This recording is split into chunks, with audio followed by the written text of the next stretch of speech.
है बात बना और बढ़िया है। और बढ़िया बाबू जी। ये बता तोरे कैसे हैं? हमारे एकदम ठीक ठाक है। तुम्हारे कैसे है? बढ़िया है ना? हाँ तुम्हारे कैसे है? अरे हमारे कोई इनका भाई हम बताए क्या हाल है उनका।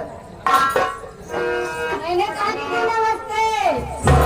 नमस्ते नमस्ते। और बताओ ठीक है और बताओ क्या हाल चाल बा? तू कैसे बाटे हो? ठीक है हो जीजा का हाल बा हो? एकदम फिट ही है। हो जीजा। हाँ, और अरे नमस्ते पूजा रानी और बताओ क्या हाल है? तुम्हें कैसे हो तू? ये बहनी क्या भाई है बहनी? हमारा हाल पूछे ना। हमारा हाल एकदम बेहाल है। लेकिन ये बताया दीदी क्या? हमारे जीजा जी कैसे हैं दीदी? अपने जीजा हैं? हाँ। अपने जीजा खाल पिए बुना? अरे कहाँ भाई है दीदी? कहाँ बताइए आजकल ज्यादा पिए लग हैं। अच्छा दीदी एकदम नशेड़ी होएगा। हम गरीब ना दारू को पीते ही नहीं है। तू रक्षा मेरा नहीं कर तू का? दीदी इतना दारू पिए थी ना उनका नारी दिखाई न कुछ दिखाई तो गाँव में लौट गया। इतना पिए थे दीदी? लेकिन कैसे जाना था? कैसे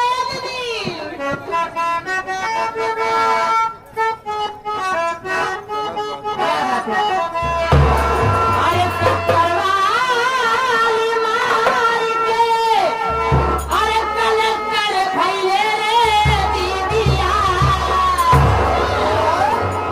अरे सत्तरवाली मार के अरे कलेक्टर भैले रे दीदिया। कलेक्टर भैले रे दीदिया।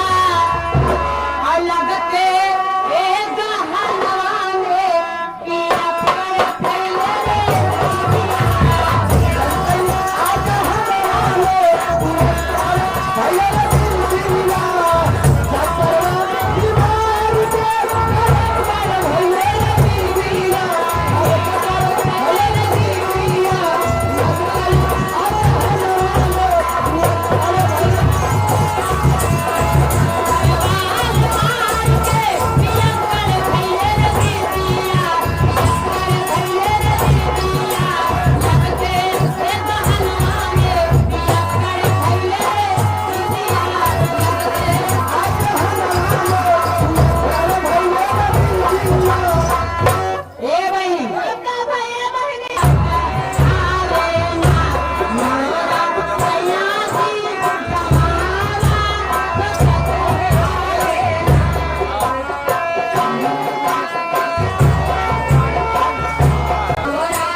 समझाए थे ना वो नहीं मानते।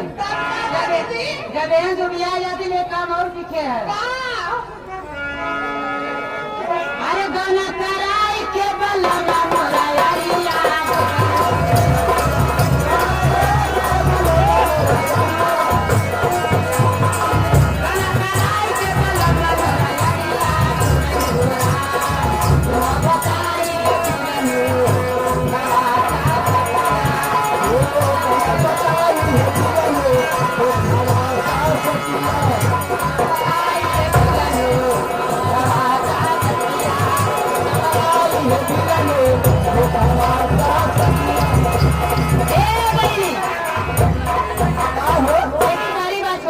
हाँ आप वैसे हमको जानकारी ले चाहते ले चाहता जानकारी। ए हो जो बिलाली हाँ